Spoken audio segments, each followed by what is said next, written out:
to talk about the elements of victory in Judo. Everything in Judo has to do with you defeating your opponent, your enemy. Now, we're not going to kill each other, but this is where it came from. You kill me, I try to kill you. But in a sport, killing is done by ippon, having it clean, right? Today, the modern Judo that you see in the Olympics and stuff does not represent real victory. I mean, a lot of them do, because it's an elimination type of tournament, which means they have to have a winner. So if somebody has a penalty for something minor, the other one has nothing, then the one who has nothing wins because the other guy got a penalty. That's not a victory. You haven't beat anybody, right? And tournaments, when Judo developed, the way tournaments were done, it was the best out of three, ippon only. In other words, clean throw, hitting him for so long, or making them submit by an arm bar or choke. Three things, but you had to have an ippon. If you had what they call a wazari, a half point, two of them will give you one ippon. But if there wasn't two ippons by both people, they lost, they sat down, that was it. So the first two people fight however they have it. Later on, when I trained in Japan, it was just one ippon. But if either one of us didn't defeat each other, then that was it, we're finished. We just both off the mat, next two come up. So you get one, no rest. If you beat, take the next one, the next one. So there's no penalties, there's no minor scores like Yuko's. That was it. I personally had probably over 100 tournaments when I was in Japan. I was only in one tournament where it was a decision, and I won it because I got angry. Someone lied to me. They said, we're just doing free practice. Next thing I go into a stadium with hundreds of people. It's a championship. I got so angry I won. I became the All Japan 1954 Foreigner Championship. And I didn't even know I was fighting for a championship. So you never know. Okay, so now the elements of victory are three kinds of things. One, you have to take advantage of a person's broken posture or break their posture. If you stand, and we'll go into this a little later about shizentai, the normal posture like this. If you're in a normal posture like this, you can move, you can sweep, you can avoid, but once you fix yourself, then a person can take advantage of that. And that's how we used to win in Ippon Judo, is throw a person by what they give you. We had an expression, let your opponent take his grip and you take what's left over, right? Because anytime you fix yourself on something, right? So if I said, go get your grip right away, I'm telling you, ignore the other person, right? Go commit suicide. If I had a knife in my hand, would you get your grip? No. No, right? Okay. What do you think the other person's hands are? They're going to do something to you. They're going to pull you. They're going to push you. They're going to get a leg in there, right? Okay. So there's the breaking of the balance. The next thing is, once the balance is broken, you have to be in position where you have balance. Remember, our Judo techniques, if you just look at the form, in a way they're a little silly. Osotogari. Imagine yourself, you got a leg up like that. Wouldn't it be pretty easy for someone to knock you over? Or Taiotoshi, you're like this here, So unless you've got that person breaking, and you come under and have your legs under you and doing everything right, you're going to lose, right? So position, they call that in Japanese, breaking balance is called kazushi.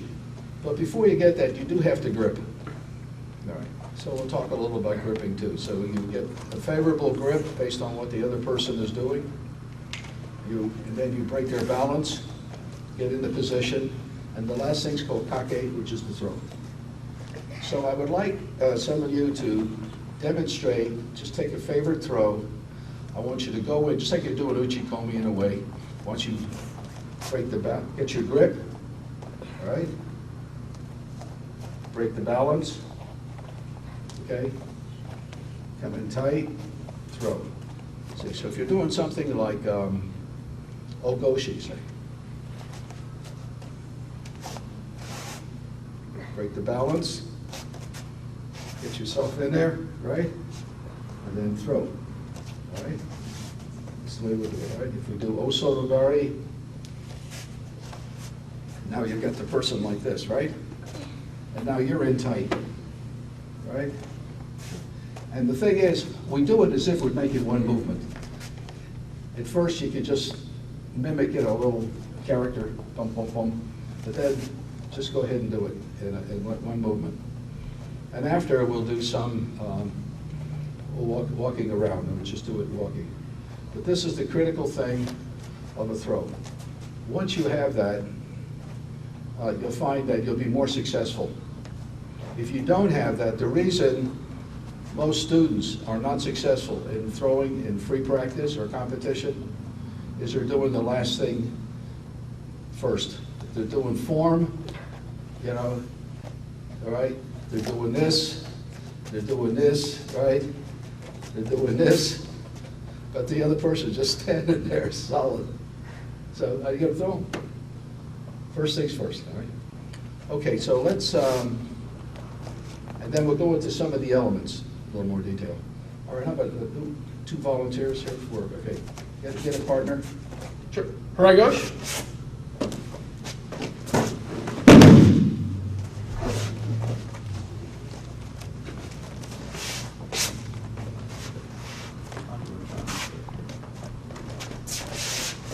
I'll do Koshi Garuma.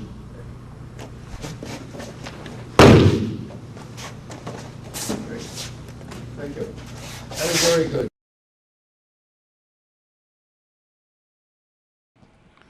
Taiotoshi, the body drop.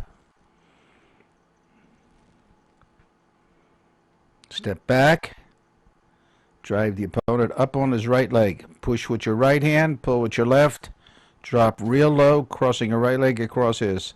Still pushing, pulling, then snap up with your leg to throw the opponent. This is Uchi-komi, in and out, practice. Back, down, and throw. And now in slow motion. Harai Goshi, sweeping thigh throw. Step back, pull the opponent. You notice he's reaching under the armpit, pulls by the neck, brings his hip in close, and he starts to sweep. His hip is in very tight. His leg rotates while he's pulling, spins the opponent through the air over his hip. This is Uchi-komi. In and out. Kazushi, breaking the balance, sweeping. That's critical. And one more time. Osotogari, the large outer reap throw. Step in. Pull with your left foot. Your toes are driving you forward. Pull his elbow into your chest. Drive your own chest into his shoulder. Bring your leg through for sweeping. While you sweep, pull in on the elbow and push against his neck with your right hand. This is Uchi-komi, in and out. It's important to pull on your standing foot. Now for the throw. Okuri Ashi Harai, the follow foot sweep. As the opponent steps sideways, you follow him and sweep his retreating foot. He steps to his left foot. As his right foot comes in, you sweep his right foot, lift him up with your hands, and then turn your hands like a wheel while you continue to sweep.